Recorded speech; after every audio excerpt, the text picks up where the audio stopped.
all here. Respected Dr. Ashok Dalwai sir, CEO, National Rainfed Area Authority, Delhi. Respected Dr. S.A. Patil sir, former director, IRI and ex-vice chancellor, US Dharwad. Respected K.P. Vishwanath garu, vice chancellor, MP KVV Rahuri. Our beloved Director General, G. Jayalakshmi madam. My colleagues, participants, I once again invite all of you for this workshop on doubling farmers' income for rainfed agriculture. Friends, as all of you know, Indian agriculture predominantly a rainfed agriculture because 60% of the area still it is under rainfed condition, and in this perspective, the stress undergone by these farmers is very high. So, in this perspective, we thought of organizing this workshop. Moreover, this idea was conceived when Dr. Dalwai sir nominated few of the faculty from Manage for this subgroup on doubling farmers' income. As a part of this workshop, we try to incorporate more and more number of issues. One of them was inviting the research papers because many ideas may come from a researcher. So as a part of that, we prepared a brochure and sent it across the country. Our ex-director general Manage, she suggested to conduct this workshop in Manage itself because Manage is doing a lot of work for the welfare of the farmers. So our presence at national level, our contribution towards this policy making and all should be there. I hope you will be immensely benefited by the deliberations of galaxy of intellectual present on the dais. May I now request our beloved Director General Madam, Srimati G. Jayalakshmi, IAS, to kindly welcome guests and give her opening remarks for the workshop. I take this opportunity to welcome our chief guest here, Dr. Ashok Dalwai sir, who is the Chief Executive Officer of the National Rainfed Area Authority and also serves the chairperson of the Committee on the Doubling of Farmers' Income. And I also take this opportunity to welcome Dr. S.A. Patil, former director of IARI and former vice chancellor of University of Agriculture Sciences, Dalwai, and Dr. K.P. Vishwanath, vice chancellor of Mahatma Phule Krishi Vidyapith, Rahuri, and the organizing director of our institute, Dr. A.C. Gummagolmath, dear participants and all the staff gathered here, wishing you all a very good morning. And I extend my warm welcome to Dr. Dalwai sir because sir has been very keen right from the preparing the document of the doubling of farmers' income when sir was in the ministry as additional secretary. And in fact, he has been the driving factor behind the entire documentation that you would see in the Ministry of Agri website and also in the other website of Niti Aayog. And sir has been working very intensively on this and with more priority on the rainfed areas. Because I think challenge in the rainfed area to double the farmers' income is much more than in the other irrigated area. And I think with that right focus, we have taken up this workshop focusing on that area of where in rainfed where we can look at the prospects of how we can double the farmers' income who have much more larger challenges, which is again intensified by the climate change which is coming in today. That is, I think, is the whole scenario in the rainfed area. So with that perspective, doubling of farmers' income has been focusing on prime areas of improvement in crop productivity, improvement in livestock productivity, resource use efficiency and savings in the cost of production, increasing in the cropping intensity, diversification, improving in the real prices received by farmers, and shifting from farm to non-farm occupations. So with this as the main focus, what are the possible strategies that we can adopt in a rainfed area is also will be the major focus of the various research paper and probably the technical sessions that will be going on today. So those will focus on mostly on water management and water conservation, then contingency strategies for a drought-prone agriculture, then developing nutrition-sensitive food systems, then looking at millets and pulses for food and nutritional security, diversification of the agriculture and allied sector, and improving the agriculture marketing mechanism as such in the rainfed area, because that is a real challenge even otherwise in an irrigated area where the produce is much better or the productivity is much better. So here it needs to be addressed more with a focus on that, and also enhancing the public and the private investment in the infrastructure and in the agricultural technology development. So these will be most of the areas on which rainfed agriculture will be focusing in terms of the doubling of farmers' income. So against this backdrop, I'm sure that this 2 days deliberation will really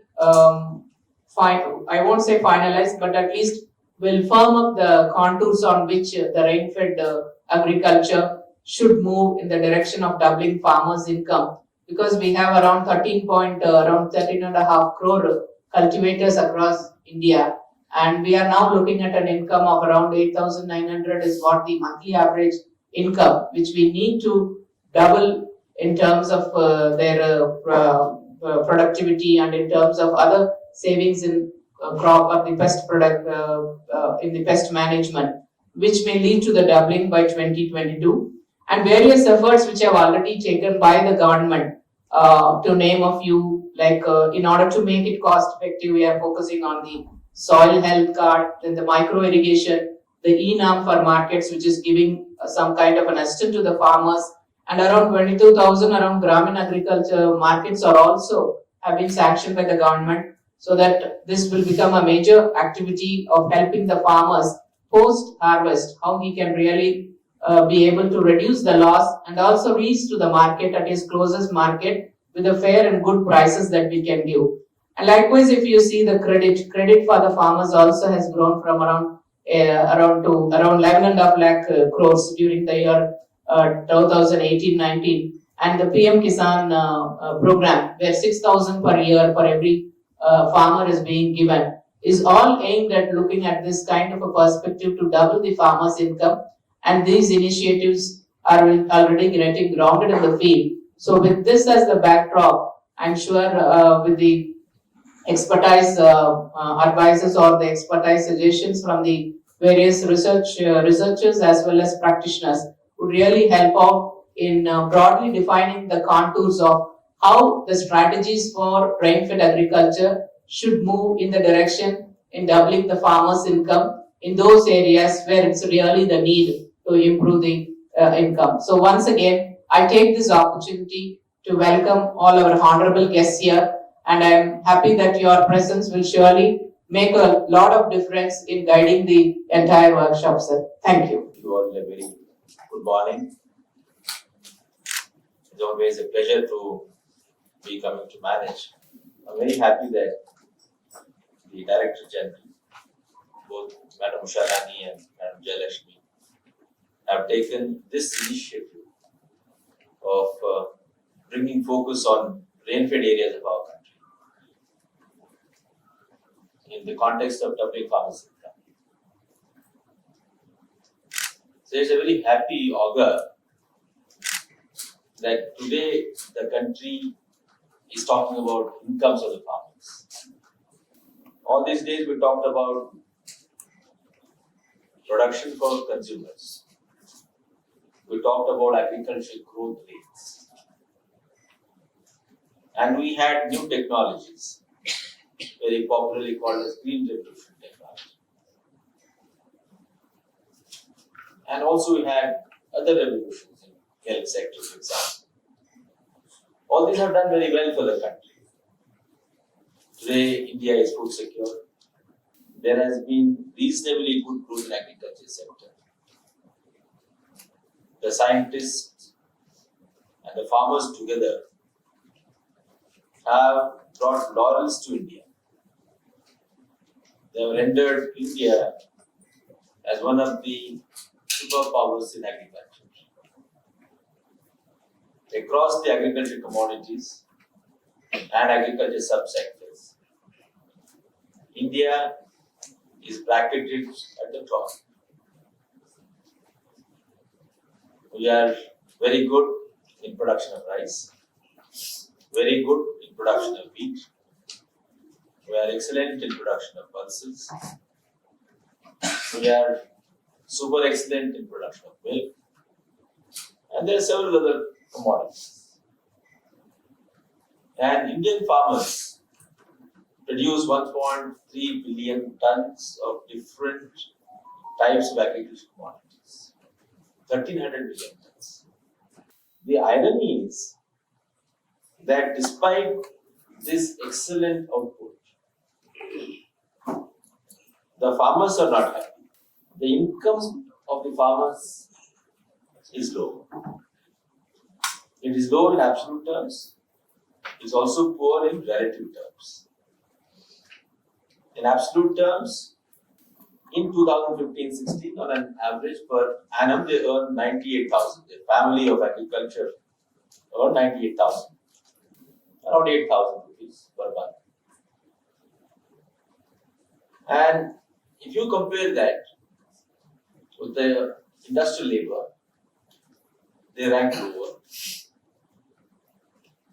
And if you compare that with the government employee joining at lowest level, it is much less.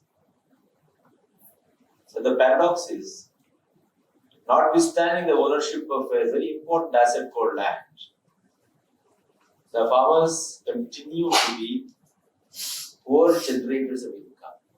And poverty is always not just absolute, it's also relative. So there's a cause for concern. And this story describes all the farming communities, all the regions of our country. There are only exceptions. In case of large farmers and semi-medium farmers, which is a very small section of the society. But mind you, even they are not able to generate comparable incomes despite a fairly large size of the holdings. It is no gain saying, therefore, that when the Honorable Prime Minister talked about doubling farmers' income, he was asking us to shift attention from production centricity to income centricity, from our engagement purely with the consumer class to the farmers who are the principal stakeholders. They are the entrepreneurs. They are practicing agriculture. So if we want them to continue in agriculture, they need to be incentivized by good profits. And in very simple terms, a profit generated when you produce as much as possible from a given asset at as least a cost as possible and are offered higher real prices on the commodities they produce. So these three variables are very important. Higher output, lower cost of production, and remunerative prices in the market. On these three variables, there is inadequacy everywhere. There is very little difference in that sense between irrigated systems and rainfed systems.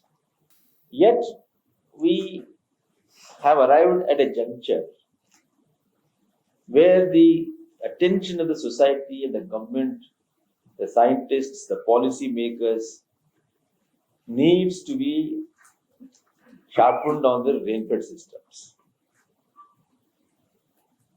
There are many reasons.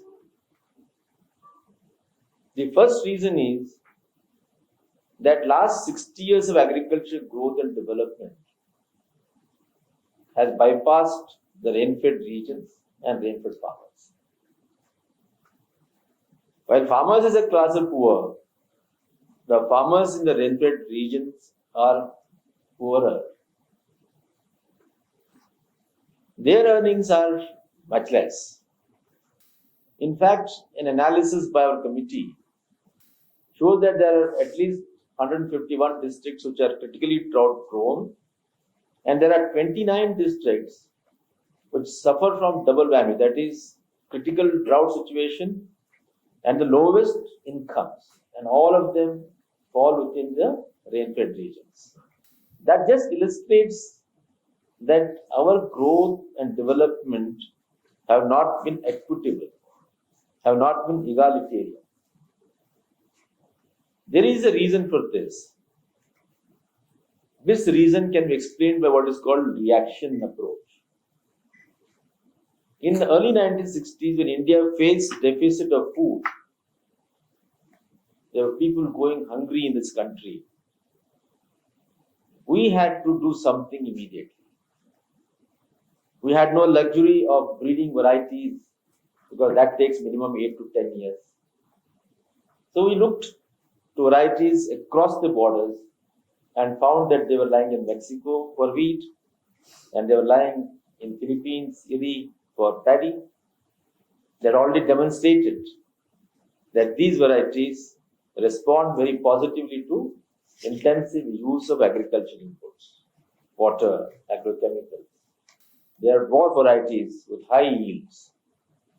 We brought them here, tested for adaptability, and within 7 years, between 1965 and 1972, India became self-sufficient. It was a reaction. When it is reaction, it is not well informed, it is not logical, it is not analyzed. And what we see in result is that it has left highly deleterious impact on the ecology. We have depleted water table in the Indo-Gangetic plains. We have the Deccan Plateau, which has absolutely touched the aquifers and begun to toxify it. We have soils which have become toxic. Biological activity has been lost. Organic carbon, as it is, it was low, has come down further. And what we see today is the marginal rate of returns on investments in agriculture have begun to decline. That means if you want to achieve 1 unit of incremental output, you now need to add more and more of inputs. So more of hardware to get the same output. That is not a sustainable model. It is not sustainable because you cannot generate net positive returns. A time has come to rethink. And this particular problem is now getting worse or compounded because of the adverse impact of the climate change, which is already assured. And climate change will impact agriculture just as agriculture impacts climate change. Now let us compare this. All this happened in the irrigated areas. And what have we done with the rainfed systems? Now you were already told that rainfed regions are dominant in terms of area. Even after the entire harvestable water budget of this country is harvested, we will be still left with at least 40% of the net cultivated area under rainfed systems. In the rainfed regions, since our focus was not there, because we're always talking of reaction, how to meet the food. After having met the food security, we still continue with the same kind of lackadaisical approach, forgetting that there are a large number of farmers, large terrains in this country. We continue to focus only on irrigated areas mostly. And that is all borne out by facts. Now, if you compare these irrigated systems with rainfed systems, you will find what is the productivity of water and land. These are the two basic ingredients. When I say land and soil, but let's take land because that is the base on which the soil is there. The productivity of yields on crops per unit of water is around 120 grams in rainfed areas as against 300 grams in irrigated systems. 3 times. If you take the land or as a medium, the productivity of average productivity of all crops put together is 1.2 tons in rainfed areas as against 3.5 tons, it has now got 3.2 sometimes, 3.6 tons in irrigated areas, once again 3 times. So what does this show? That a farmer who owns the same extent of land is able to generate 3 times the output in an irrigated system. Obviously, The first variable that I was talking about, higher gross output, is more favorable to achieve that under the irrigated system. Now, rainfed systems, impact by the climate change, are worse off. Climate change will impact rainfed areas more adversely because India is a tropical country. Temperature levels are always very high. With expected increase in the temperature, it is bound to impact the soils, the water, the atmosphere.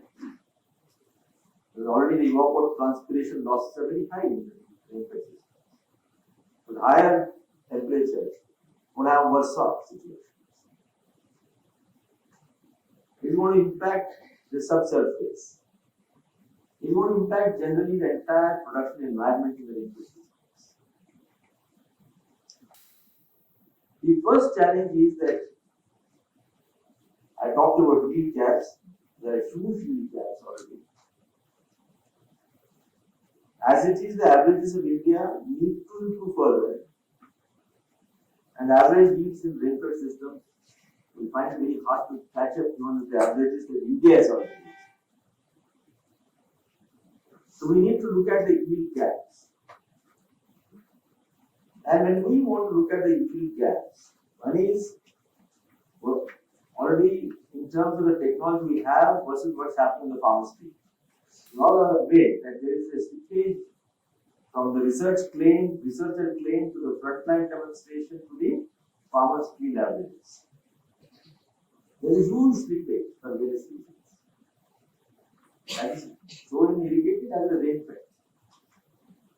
But the varieties themselves that we need for rainfed systems, for those particular cropping patterns, are yet, I think, not favorably released by the National Agricultural Research System.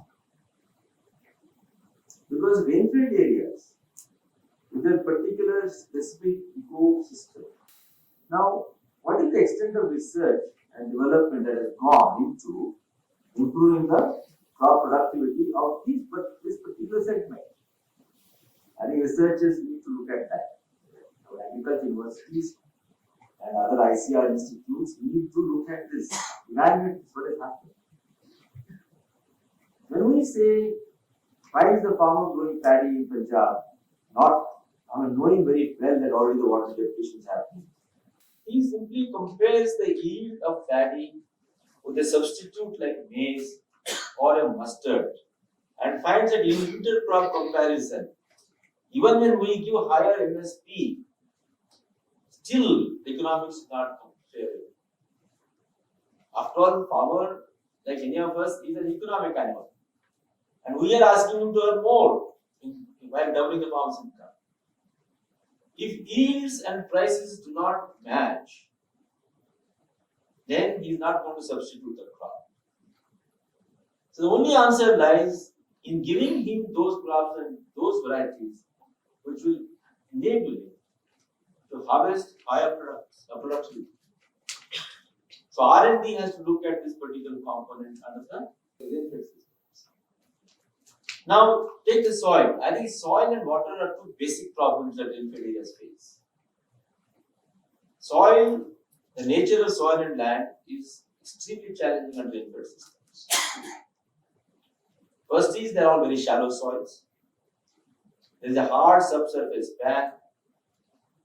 Then the saturated hydraulic conductivity is very poor because there is no saturation of subsoils.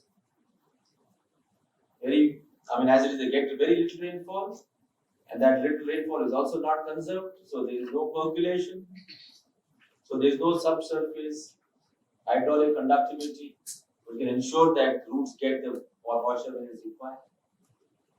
So there are immense problems relating to soils.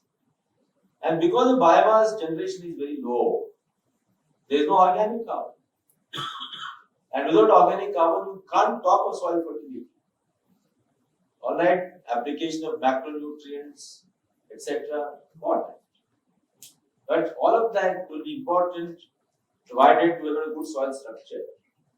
And the soil structure is a function of organic carbon. We have failed in maintaining or sustaining the soil organic carbon. As it is 70 years back, the average organic carbon in Indian soils was 1%. It has now come down to 0.3. It has come down much less in rainfed areas. And that is one of the reasons why today's Indian soils are not able to generate higher production. We have reached a plateau. Last 10 years or 20 years almost, there has been no yield breakthrough. There is only incremental growth. The kind of yield breakthrough we had before, that is not there. So we need to look at how do we nurture our soils in rainfed areas. That will be the first intervention, and I think that's going to bring about a major change. And the second one is water. Yes, water is a constraint there. It is also not a constraint. When you say rainfed areas, the first thing that comes to your mind is dry lands. But dry lands are not the equivalent of rainfed areas or the reverse. Rainfed areas have varying rainfall patterns. They could be as low as 240 millimeters per annum, as in the arid zones of Rajasthan, and that could be around 600 millimeter in the semi-arid regions of Karnataka, Telangana, Maharashtra. They could be high of 2000 millimeters in Assam. They could be as high as 1300 millimeters in Odisha. They could be 2500 millimeters in Northeast. All these are not rainfed areas.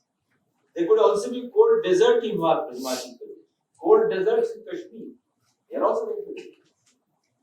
So when we talk of rainfed areas, while drylands are the most vulnerable, simultaneously other systems are also equally vulnerable. What we call rainfed is absence of dependable source of irrigation. That's all. That's the definition. When you don't have a dependable source of irrigation, it is dependable because we can provide a water to the crop at its critical stage of production. If we do not have a stored water to release it to the field so that the critical stage of the crop is not compromised, then it is not irrigated. So I told you that after we harvest all the potential harvestable water in this country, we still will be left with 40% under the rainfed systems. So in the rainfed systems, we have not been able to conserve that water. And many a time, what water we get, if we are able to conserve it, store it, use it properly, and then combine it with appropriate technology, that means varieties with resistance to different biotic and abiotic stresses, and further strengthen it through modern technologies like micro irrigation and sensors, we should be able to increase the productivity under the same system. The best comparable is Israel. Half the country gets 20 millimeter rainfall, the other half gets 300 millimeters. With all that, they have been able to harvest one of the highest yield levels across the world. It's all thanks to science and technology. All thanks to proper conservation of soil and water. So there are already demonstrable practices which we can easily adapt and adopt.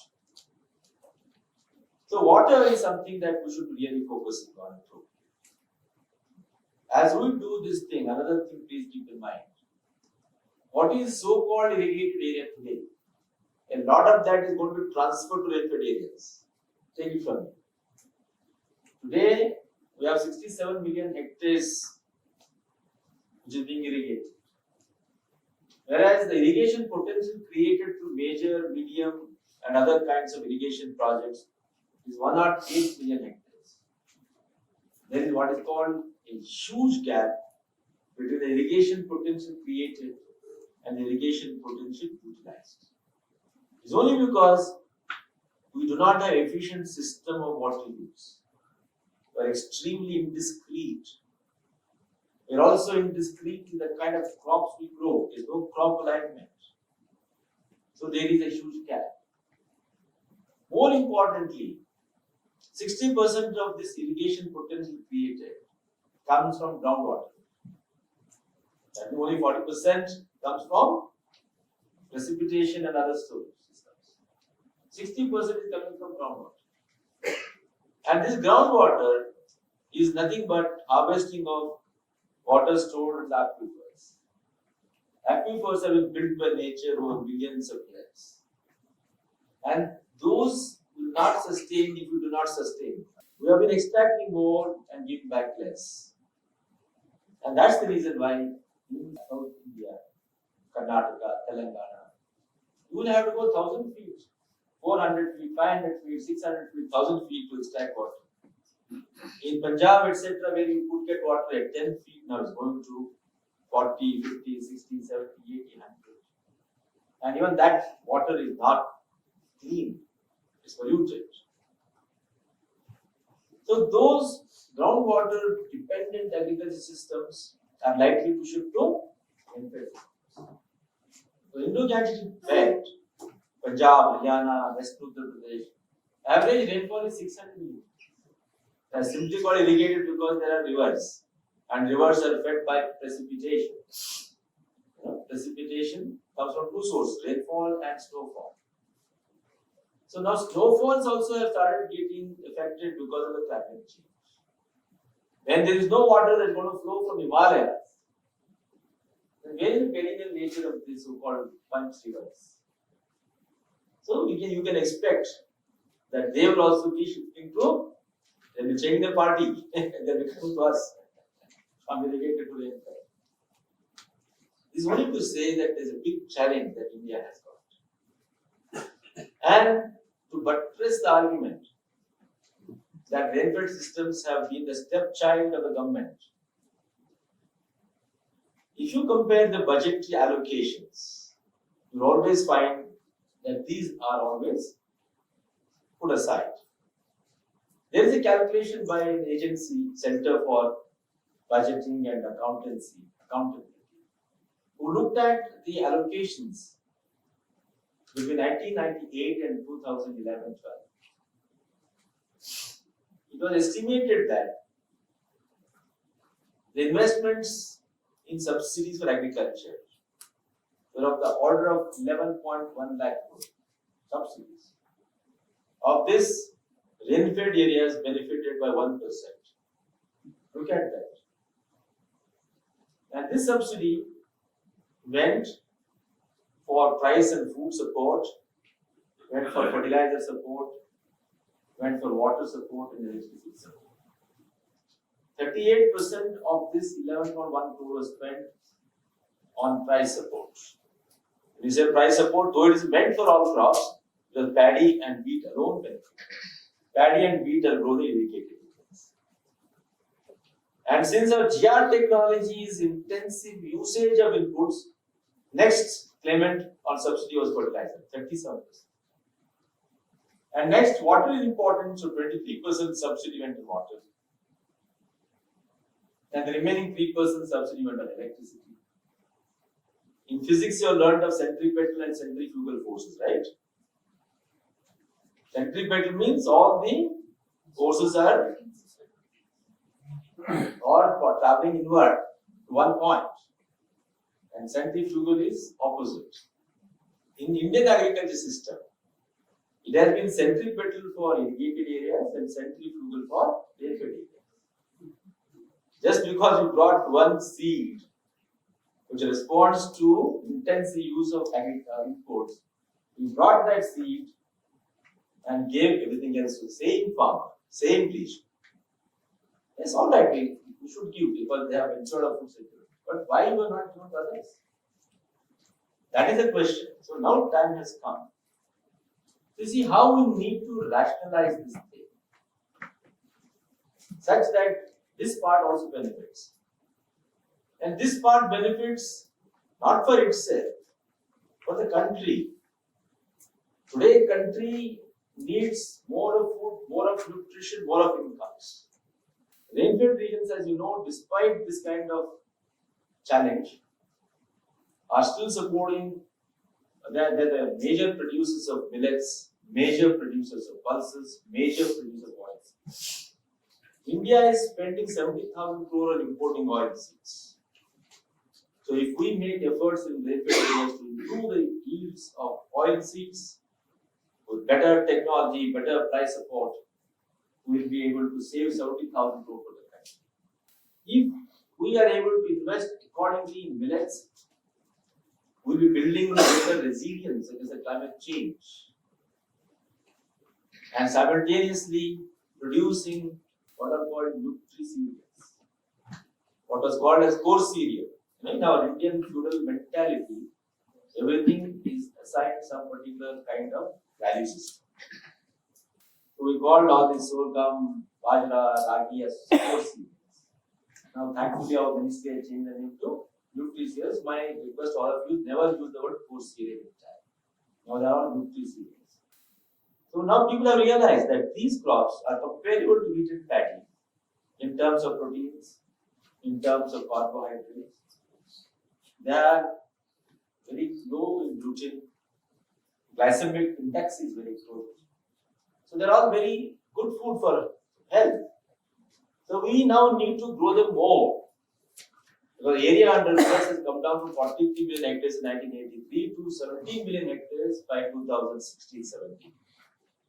We need to go back. The total output has remained okay at 17 million tons only because our scientists released some good varieties. So productivity was good. Despite the area reduction, we still have stood where we were. But we need to increase that now. So we need to increase nutrition part of the food. It is not food security. Because when we say food, food actually means macro and micronutrients. And there are three macronutrients. Carbohydrate, just one. We need proteins. We also need vitamins. We need essential amino acids. Where are all these going to come from? They are all going to come from these set of crops. That means rainfed areas are actually the nutrition providers. So that is their strength. So we now need to harvest that particular advantage that the rainfed system can actually give us. So these basic challenges that I talked to you about, technology, soil health management, water management, policy correction in terms of allocations, and above all, the research and development. If that happens, then we would have been answering the issues relating to this dominant 53% of area that stands today under rainfed systems, which is expected to increase according to me. And then it will meet the nutrition security of the country and simultaneously lead to increased incomes of the farmers. The purpose is not just to double the income of the farmers. Doubling farmers' income by 2020-23 is a quantifiable parameter achievement that we are targeting, but that is not the end of it. What we essentially are targeting is to transform agriculture as a generator of employment and a generator of incomes. And that is not going to, story not going to end in 2022. It has to go on after that. Today there is underemployment in agriculture. There is undisguised unemployment. That means more people are there in agriculture than required. We now need to see what new strategies we can deploy so that we are able to generate more jobs, productive jobs, not underemployment. On an average, an Indian farmer is engaged for 185 days in a year in agriculture. 180 days is free. And cropping intensity in our country is 145%. That means when we have good tropical climate, when you got two rainfall pattern seasons, when there is technology to conserve soil and water, why can't we increase the cropping intensity? Because land and human capital that the farmers have are the two most important resources that anybody can have. If there is slackness in human capital usage, slackness in use of land, that means it is now possible for us to deploy new technology, new management practice, new capital, new credit, new approaches, market linkages, and help the farmers to generate additional jobs, what we call as secondary agriculture. what Prime Minister is always talking about, from wealth, from waste to wealth. Today we have made our wealth a waste. We think there is no value for cotton stocks, there is no value for biomass. So we all need to look at that. And another very important attention that I would like to draw of yours relating to Rainfed systems is livestock. 80% of livestock is there in Rainfed areas because livestock is a highly resilient animal. In the last 50 years, there has not been a single year when dairy sector, livestock sector has registered a negative growth. Even under circumstances of worst drought, livestock sector has not registered a negative growth. Whereas our crop sector registers negative growth many a time. The latest one was 2015-16 minus 2% of growth, followed by 1.2%. There has just been 1 year in the last 34 years when the livestock sector registered the lowest growth rate of 1%, not negative. Today it is growing at 7%, much more than the crop sector.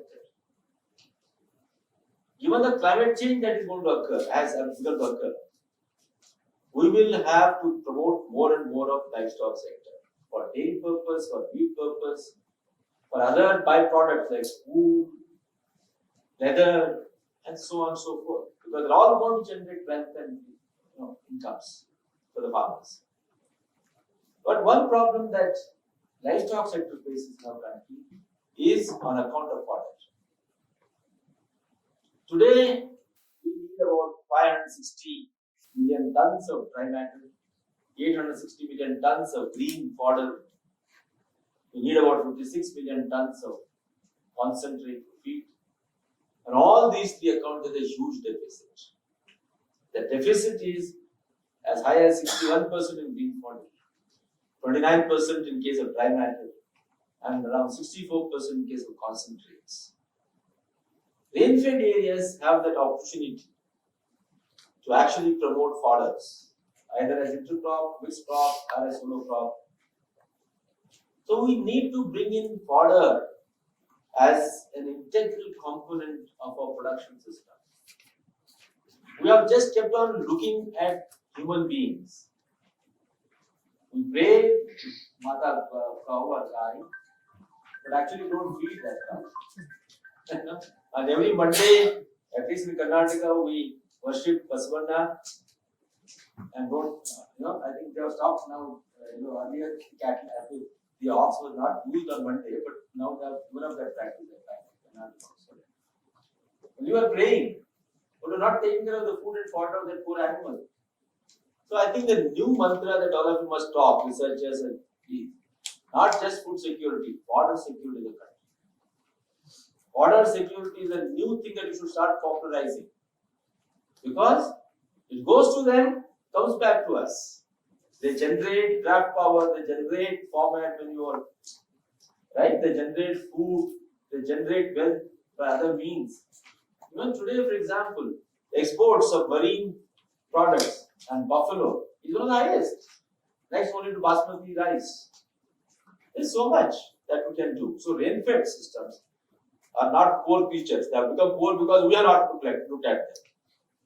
So I think let's all put our heads together, minds together, thoughts together. How do we now first focus on science for delivery? Science not for the sake of science. Yes, you can be in science because you are so wedded to the spirit of inquiry that you want to know why this is happening, what is the principle behind it, all that. That is one part. But given the context of India where there are resource constraints, people are poor, inequitability is there, inequality is there, I think scientists must focus first on addressing the human problems, society problems. So that is called as science for delivery. Identify what the problems are, and then create your hypothesis and problems accordingly. The limited resources in terms of money, lab facilities, research facilities, your own time must all be prioritized for solving the problems the society faces. So I would like to call it as a science for delivery. Delivery of higher incomes, delivery of nutrition, delivery of ecological sustainability. This is the new challenge. These are new demands that we are asking our society asking for. So can both extension officers and researchers together, because extension officers have to identify these problems and bring them to the scientists. The scientists will then hypothesize and see if they can solve that problem and give it back to the extension people to take it to the field. So there is an organic linkage between these two people. So I think we need to have a new look at the way agriculture is being practiced in our country, and rainfed systems will be important. I'm telling you not because I'm the head of that organization. No, I'm telling you in a very objective manner, a very objective and transparent manner, because our constitution is wedded to equality. Our constitution, Indian constitution, is wedded to welfare of all the people. And welfare means that every person in this country is able to generate enough wealth, income, such that he is able to meet all his requirements, not on just food, not just on security, not just on affection, also for his other purposes. He needs to travel, he needs to go around, see places, enjoy culture, enter into culture, write poetry, write books, read books, see the world.